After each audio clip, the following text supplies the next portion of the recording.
آپ کی ہر پریشانی کا حل اسلامی کلک، مکمل اسلامی چینل۔ مرگی کی شروعات کسی بھی عمر میں ہو سکتی ہے۔ مرگی کئی طرح کی ہوتی ہے۔ مرگی کی کچھ اقسام ایسی ہیں جو کچھ دنوں بعد ختم ہو جاتی ہیں، جبکہ کچھ اقسام ایسی ہیں کہ جو عمر بھر ساتھ چلتی ہیں۔ مرگی کے مختلف اسباب اور سبب ہوتے ہیں۔ یہ ایک پیچیدہ مرض ہے۔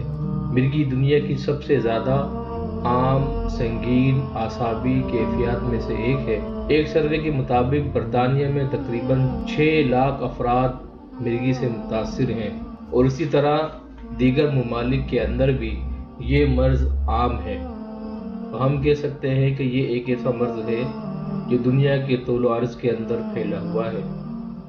عموماً مرگی دماغی ضرر مثلاً فالج، سر کی چوٹ یا انفیکشن سے ہوا نقصان، دماغ کی رسولی اور بعض اوقات خاندانی عوامل کی وجہ سے بھی ہوتا ہے۔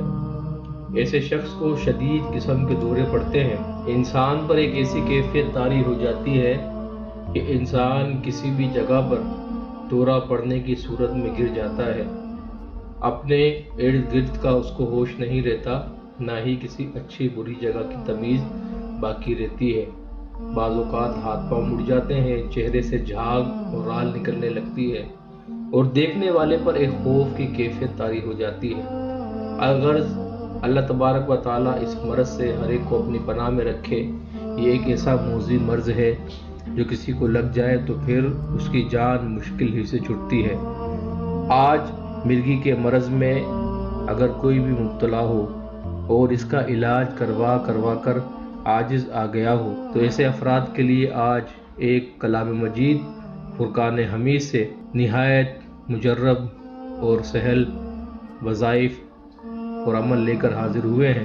انشاءاللہ تعالیٰ اگر آپ ان کو ہمارے بتائے ہوئے طریقے سے کرتے ہیں، افاقہ ہوگا، اور اگر اس کی پابندی آپ کرتے ہیں تو انشاءاللہ تعالیٰ اس مرض سے ہمیشہ کے لیے آپ کی جان چھٹ جائے گی۔ روزانہ صبح بعد نماز فجر اور شام کو بعد نماز مغرب باوضو حالت میں سورہ جن بما بسم اللہ شریف پڑھ کر 7 مرتبہ ایسے شخص پر 7 دن تک روزانہ دم کریں۔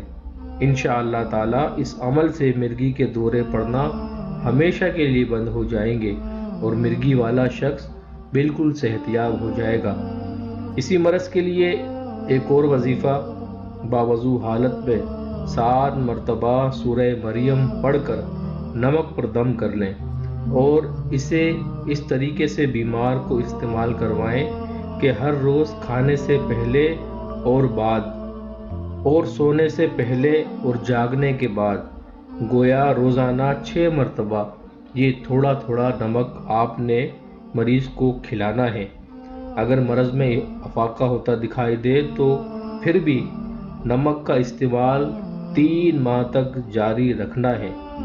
انشاءاللہ تعالیٰ اگر مریض اس عمل پر مداومت کرتا ہے تو اس کو اس مرض سے ہمیشہ کے لیے نجات حاصل ہو جائے گی۔